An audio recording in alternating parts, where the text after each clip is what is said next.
I'm not sure if he's going to be on, but we'll... Okay, he will be on in a few minutes. Since we do have a quorum, we'll go ahead and approve the September 17th meeting minutes. I'll make that motion. Second. I have a motion and a second. All those in favor say aye. Those opposed, minutes pass. We have a couple of presentations this morning. The first one is the utilities dashboard. Oh, good grief. Sorry, Braxton. Right across from me. And then we're going to talk, I think, at some length about the downtown parking plan. So, Braxton, are you ready to kick it off? Yeah, Alan? Great, thank you. Perfect.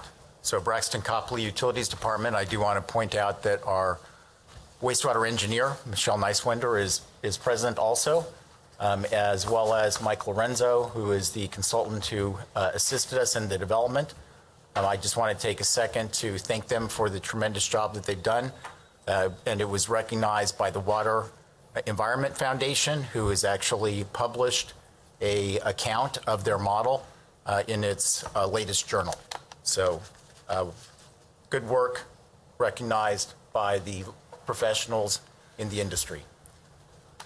So this is the third in our series of models, and basically what this model is designed to do is to provide us with good data-driven decision-making.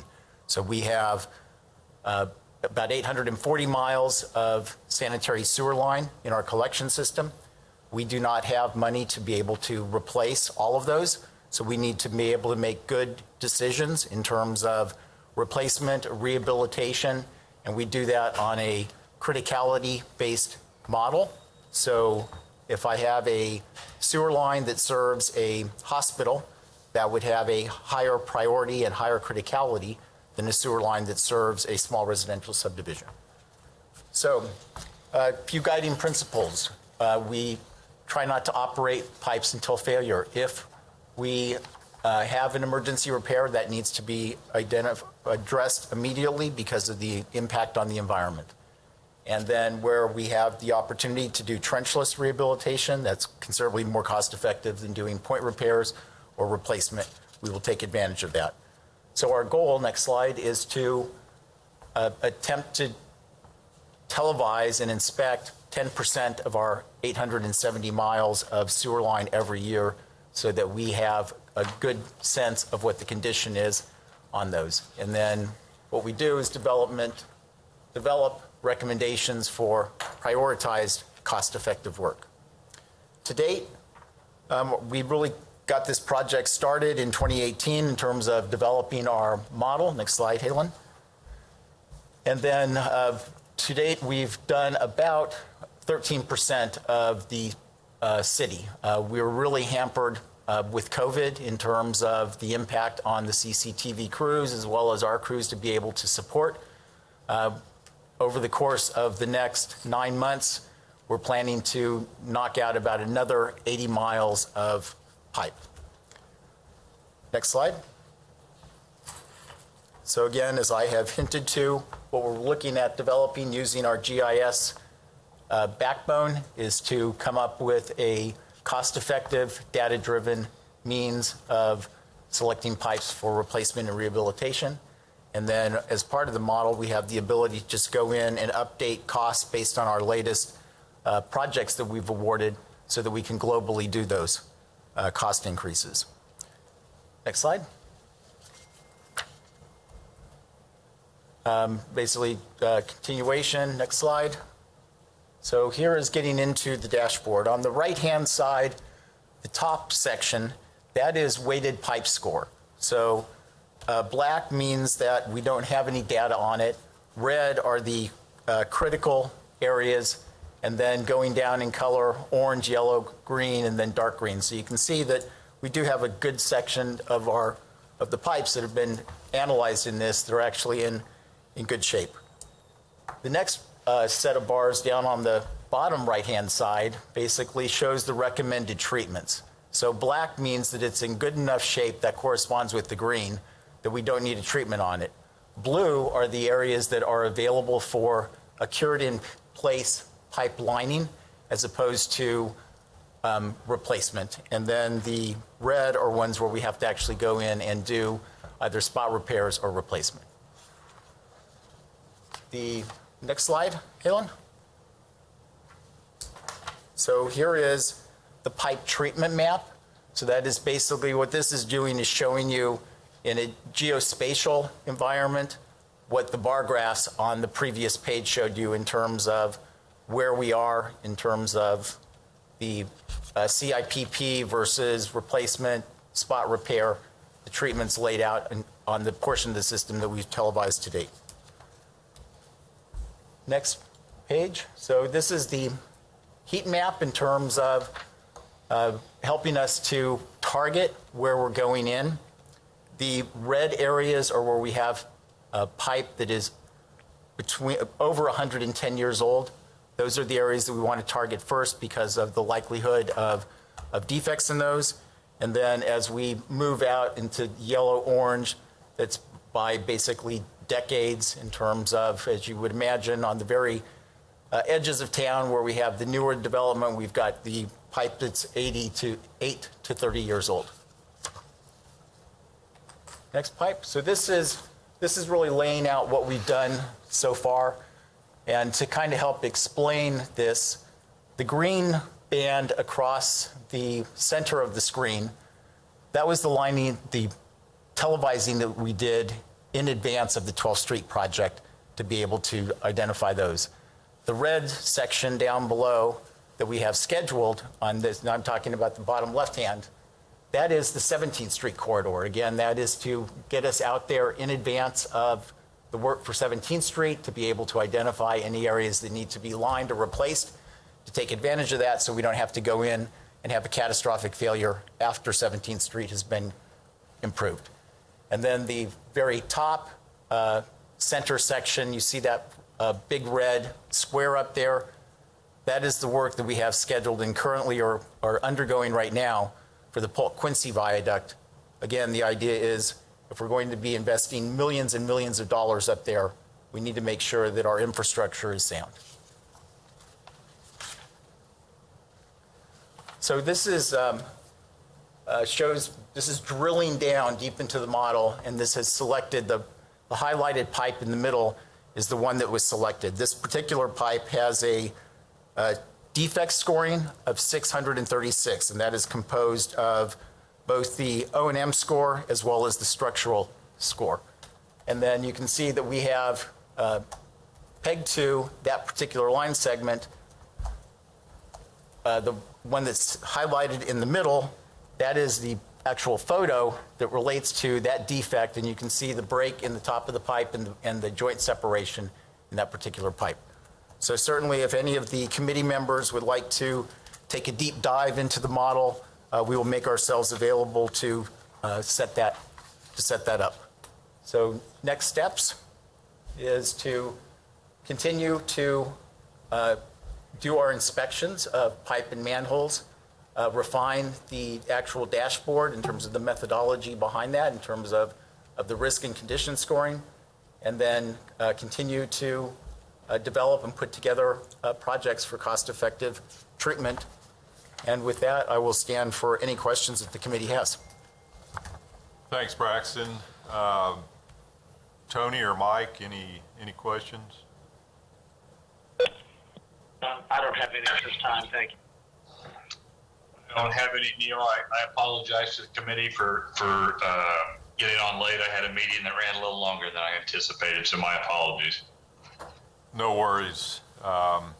Braxton, great presentation. I think this points out utilities move towards, as you mentioned, data-driven decisions. I appreciate just a couple of things that I would like to note, and that is the work in advance of our major street projects. Coordination between the underground utilities and street work has been something we've done better at in some points in the past, and that's, just makes a lot of sense. Those are the things that citizens see when a new street gets paved, and then we go back 2 or 3 years later and dig up parts of it to replace utilities. So I appreciate that. I think it just shows that we're spending our money wisely. I had an opportunity, just a quick story, had an opportunity with Braxton, I think it was earlier this year or maybe late last year, on the water side with a neighborhood that was concerned about water main breaks and wanted to know when they would be able to see some projects in their neighborhood. Braxton was kind enough to do a public meeting and walk through the methodology. And you know, they didn't get the answer they wanted, which was, I'd like to have a project tomorrow, but they understood why it was going to take a couple more years to get to their neighborhood. Those are the kind of things we need across the board, I think, and we appreciate that. So thank you, Braxton. Thank you. All right, moving on, let's talk about another hot topic, downtown parking. Hannah Ulrich from Public Works. Hannah, good morning. Good morning, sir. So we have definitely talked about parking quite a few times within this committee, as well as with the different stakeholders of the last couple years. So we'll keep this one relatively short. Since our last meeting, we have met with the downtown groups again to reiterate the plan moving forward, to talk about our priorities, and to align with them in terms of the direction that we have been communicating to this body. At this point, we are requesting support from the Public Works Infrastructure Committee to move forward with adjusting the rate ordinance, as that's the last outstanding item on our short list of steps to move forward that needs some additional action that we can't internally control. So if there's any questions on that one, we do have Rhiannon and Ken Scott to represent DTI to answer any questions regarding the stakeholders' opinions on our proposed solutions. But in the memo that's attached on page 2, it will show the rates that we have discussed in this group. So with that, I will stand for questions. Would you just walk through the outreach that you've had with the downtown, with DTI and anybody else? Yes, sir. So we started this initiative about 2.5 years ago, and at that point we did a lot of in-person engagements. So we met with the downtown merchant group in person, discussed the plans, the needs, as well as our DTI board. Since then, we have continued to meet with our DTI board and also engage in the parking subcommittee throughout this last year as we've put things on pause with response of COVID. Since our last talk a month ago, we did meet again with the Downtown Parking Committee and engage with them to ensure that what we had talked about previously was still the stance that they maintained. We also engaged with the downtown merchant representative, Alicia, to discuss their needs and make sure that we were still aligned. Both engagements since then has definitely showed support for the plan that we've put in place and a large understanding of the need of our infrastructure improvements, not only from a structural standpoint, but also the security standpoint moving forward. Great. And this rate structure includes a minimum and a maximum, and that the ordinance will allow parking to increase or decrease rates as necessary. Is that correct? Yes, sir. Okay, thank you. And it does include removing the hoods on either side of Kansas Avenue? Yes, so with the hoods, that is something that we have on the agenda for full council tonight. Okay. It is a stance that DTI has shown support for in terms of our plan forward. It would allow us, with the ordinance changes we're proposing, in the event that we were needing to adjust on-street parking rates, that we would have the flexibility to adjust those. Great, very good.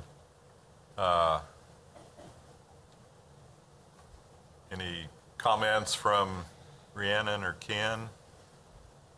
Just even, yeah, that'd be great, yeah.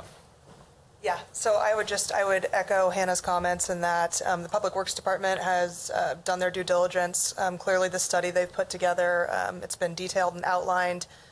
We've had several meetings with the DTI full board and then our parking subcommittee task force, as well as meeting with the DTI exec board. So I think downtown understands that parking is one of our greatest assets that we have for residents, for businesses, for retail. So the maintenance and maintaining of those facilities is key to our infrastructure and continuing to grow downtown. So, Great. thank you. So DTI is in favor of this ordinance generally? Yes. Speaking? All right. Yes. Thank you very much. Yep, thanks. You bet. So if you look at the data that Jason has produced related to the infrastructure that's been in backlog, even with the current rates, COVID's not helping. That backlog of maintenance, which is over 10 million, it would be difficult to overcome that with parking rates alone. So I think in some form, as you and I have talked, additional funding needs to be presented to Jason and to Hannah, because in my opinion, to strap them with this $10 million backlog worth of work, and exposed steel and reinforcement wire does not happen overnight, as you know. It's a long-term effect of neglect. So along with some flexibility here, I think the city needs to also help with some upfront cash immediately.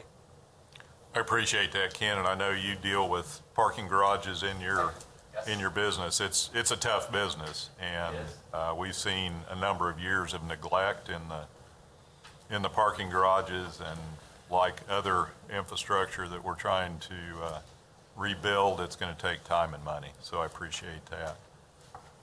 So you are looking for a motion from this committee, or do we? I am, but before we get there, I would Okay. also like to give Greg Braden a chance to speak. He did want to come today and share his perspective on our parking security as well. Okay, sure. Thank you, Hannah and Chair. I appreciate it very much. I represent a group that owns the fifth floor offices of the City Center parking garage. And as of tomorrow morning at about 11 o'clock, I can say that I represent the first floor as well. All right. So we're in the process of closing that tomorrow morning. We have been in fact, my bride's business was the very first tenant on the fifth floor of the parking garage. And over the years, we've had, from time to time, some issues. Generally, it's been fairly minor. Unfortunately, of late, it's been escalating, and we are now dealing with a near, the frequency of the incidences with homeless people, with drug users, what appears to be possibly gang activity, and as of last week, we had graffiti on the parking garages as well. Our business has interactions with the legislative members. In fact, we'll have an event tomorrow, and I want to say thank you very much to Chief Wheels, and also to Lieutenant Minoz, and also to everybody who has been trying to help us with this. Jason has been exemplary. Mike Ogden, bless his heart, was kind enough to go out and take care of the graffiti for us the other day, which helps tremendously. We're very much supportive of the efforts of the city, and we know this is a bit like whack-a-mole, is my terminology for the attempts of having to deal with this. So I very much appreciate everything that everybody is trying to do. Our business is in the process of letting a contract for a major security system upgrade, including cameras. It's a $60,000 investment, and that's not what we had budgeted to do. But that's how firmly we believe that in the city that we're willing to spend the money to do that, to try to do our part to try to control some of these issues. So I don't want to take too much time from the committees, but I do very much want to say thank you for your efforts today, and to everyone for everything they're trying to do with this. So very much appreciated. Thank you. Well, we appreciate your comments. Thank you. Anything else on the security issue, Hannah? We've been definitely taking care of it as we can. We know, Right. especially with the weather turning cooler, having unwanted guests that stay the night in our facilities is definitely something that's going to increase, and that we'll try to continue to mitigate as best we can. Unfortunately, until we are able to take care of some of our larger issues, the security piece is a second to exposed beams and other items that we have to address first, but it is a high list on our priority, knowing the prioritization the downtown stakeholders have put on it. Great, thank you. All right, before we vote to send this to the full council, questions? Councilman Lesser? I don't have any questions, no, thank you. Thanks. Councilman Emerson? I have none, Chair. Thank you. All right. We appreciate all the work that's gone into this, appreciate DTI being involved. I guess I would, at this point, look for a motion. Chair, I would motion to approve. All right, and a second?